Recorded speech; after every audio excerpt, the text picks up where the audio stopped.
Hello to all my dear listeners. Welcome to a brand new episode, maybe the heaviest, most shocking, but equally essential topic we've ever discussed. How are you doing? I hope your day is going well.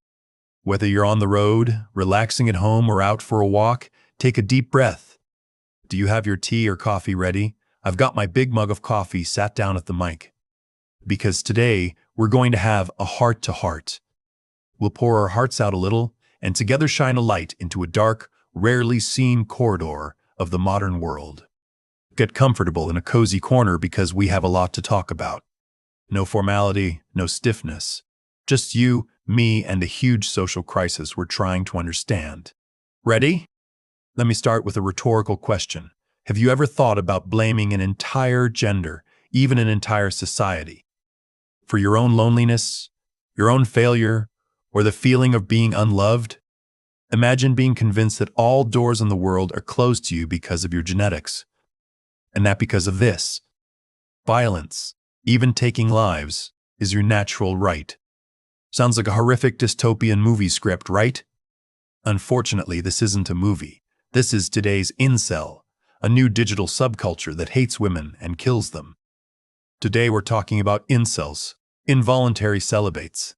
We'll dissect this topic thoroughly with data, witness accounts, expert opinions, and the sociological and psychological dimensions. First, let's look at where the word incel comes from.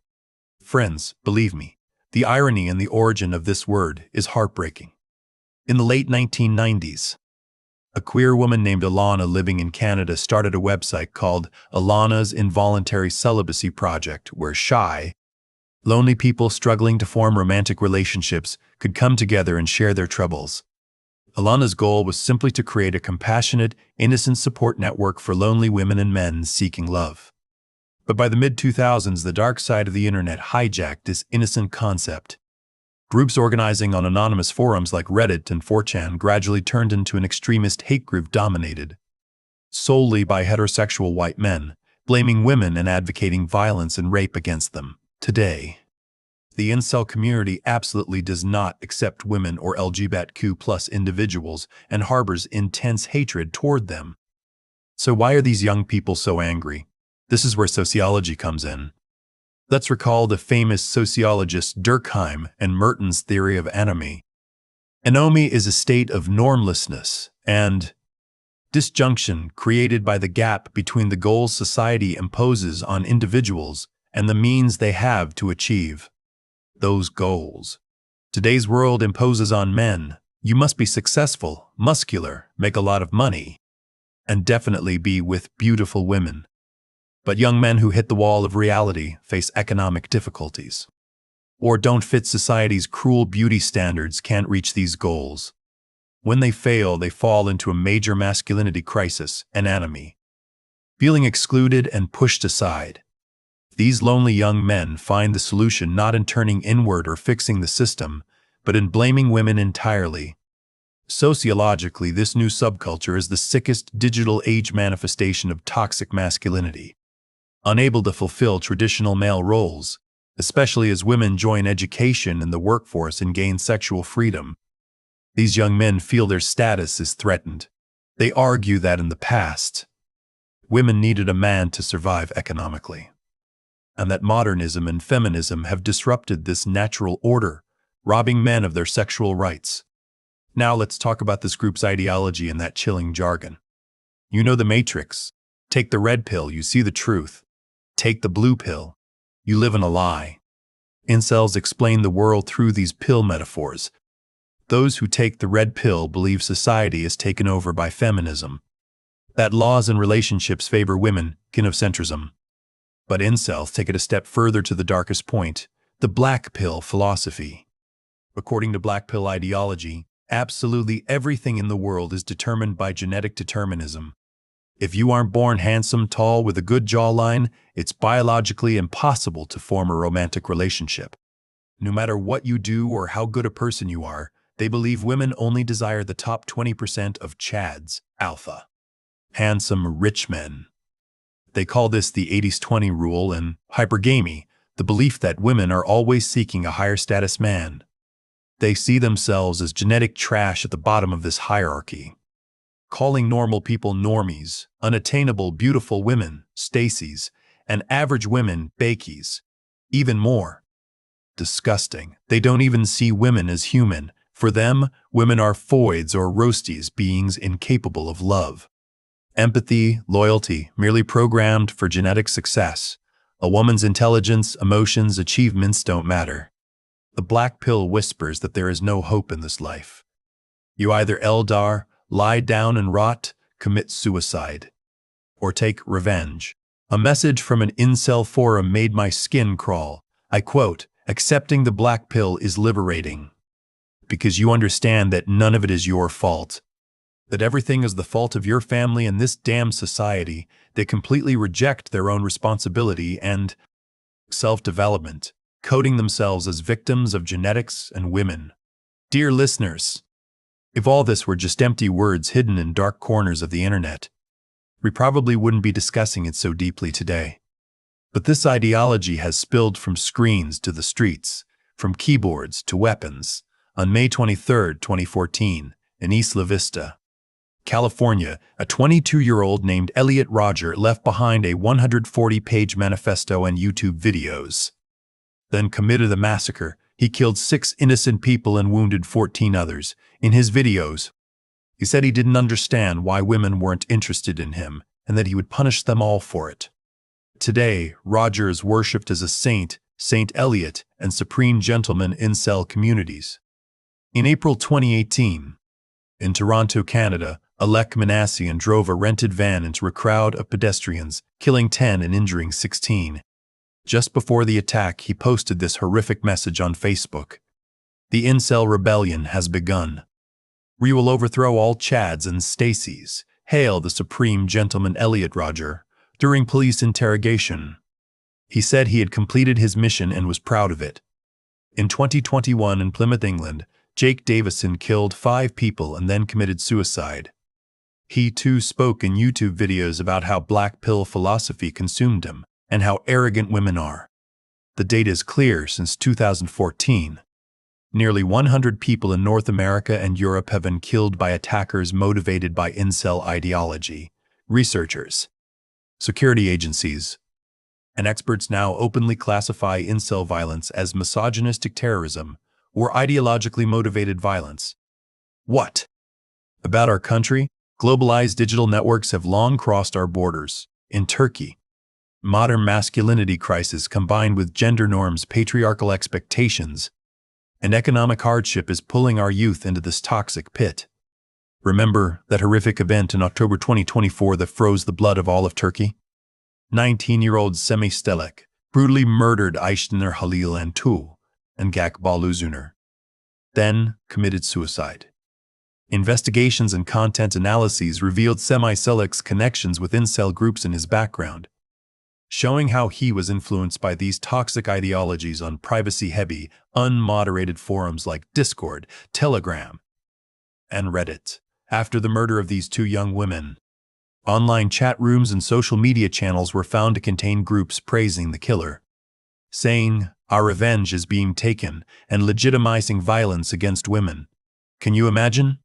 Young people from our own society are translating global misogynistic internet cult arguments into Turkish alpha, beta, red pill, black pill, and building a massive spiral of hatred against their own sisters, their own classmates.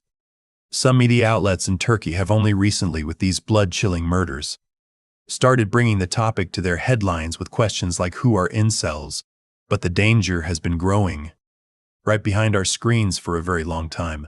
Let's go a little deeper into the psychological dimension. Why does a young person go down such a dark path?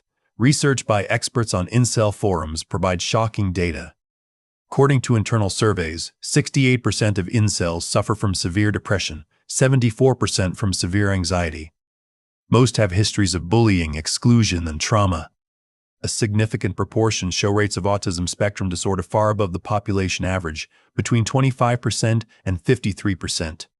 These neurodivergent young people who struggle with communication and reading social cues cannot tolerate rejection. Unfortunately, instead of seeking professional psychological help, they pour their troubles into these echo chambers online. But these forums are not support groups. Quite the opposite. When someone says, "I feel really bad, maybe I can get better," other members insult him, saying, "You're nothing, you'll never get better." Don't get your hopes up, pushing him further down toward suicide or violence. They feed on each other's pain using words like "su-fuel," "suicide fuel," or "rope fuel." The traditional belief that men must hide their emotions, toxic masculinity, prevents these young men from expressing their weaknesses healthily. And this weakness masks itself and turns into massive rage. They read women's rejection not as personal failure, but as aggrieved entitlement. Let's pause here and point the finger at modern society, Western capitalism, neoliberalism, and especially the media. These young people didn't fall from space. This ideology is a savage reflection of modern Western culture where everything can be bought and sold, where the human body and sexuality are reduced to a sexual market value, apps like Tinder and Instagram, where everyone presents their most perfect, richest, most beautiful self on social media, where people are swiped left or right and approved or trashed in seconds. Amplify these kids' feelings of inadequacy to a nuclear level. In a system where beauty and money are the only valid currency, the losers attack the easiest target, women. And what does the media do? Mainstream media, in the West, and unfortunately sometimes here, typically portray these mass killers as mentally unstable, troubled lone wolves. Look, friends, this is a very dangerous excuse. We can't just dismiss an ISIS terrorist or a fascist racist as a lone wolf or psychologically troubled. We talk about the ideology behind them, the network of organization. But when the victims are women, the media hesitates to call this systematic misogynistic terror. This attitude individualizes violence, rendering invisible the real big danger, the radicalization of thousands of young people online, and those algorithms, those ruthless algorithms on YouTube, TikTok, and X. A young person watches an innocent video for working out or building confidence, then falls into the trap of manfluencers like Andrew Tate who sell male supremacy, present wealth and contempt for women as a success model. For clicks and engagement, the algorithms constantly recommend angrier, more radical, more toxic red pill videos to these kids. After a while, the kid believes the world really does consist only of self-interested women and the alpha men who oppress them.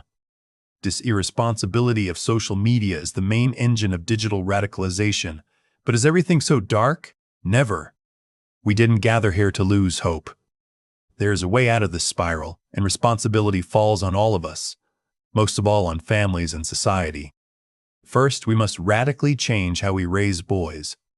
We must teach the new generation that masculinity is not about strength, domination, emotional numbness, or sexual conquest. That real strength lies in compassion, empathy, handling rejection with maturity, and the courage to express emotions. Gender equality education is vital not only to protect girls but also to save boys from this poisonous vortex of loneliness and rage. Second, instead of demonizing these kids solely as monsters, yes, their ideology is horrific and their crimes cannot go unpunished. We must break the isolation that causes them to fall into this void. Digital literacy is essential. We must instill in young people that those glamorous social media lives are fake, that human relationships cannot be reduced to a mathematical market value formula, that their worth is not measured by their height or jawline. Third, we must expand psychological support networks and destroy the notion that a real man doesn't ask for help, doesn't cry. The existence of platforms like Incel Exit, where people who want to leave the incel mindset support each other, shows that peer-supported de-radicalization is possible. Legal and digital platform administrators must take firm measures to dry up extremist content at its source without excusing hate speech and violence against women under the guise of free speech. Human dignity is more valuable than click-through rates. Yes, dear friends, today we talked about a painful, nerve-wracking but unavoidable reality, the new generation's misogynistic subculture, incels. Dismantling this dystopia where women become objects of hatred just for saying no, for living their own lives, and pay with their lives is possible only by rebuilding the language of love, empathy, and equality. The cure for loneliness is not rage, but the ability to form meaningful human connections. Thank you so much for your time, for shouldering these heavy topics with me. If you see young people, siblings around you withdrawing into their shells, constantly consuming dark content online, their anger increasingly sharpened, try to pull them away from those screens toward real life, real connections. Saving a life might begin with just asking, "How are you? Do you want to talk?" Thank you for being with me. See you in the next episode. Take very good care of yourselves. Stay in equality, hope, and love. Goodbye.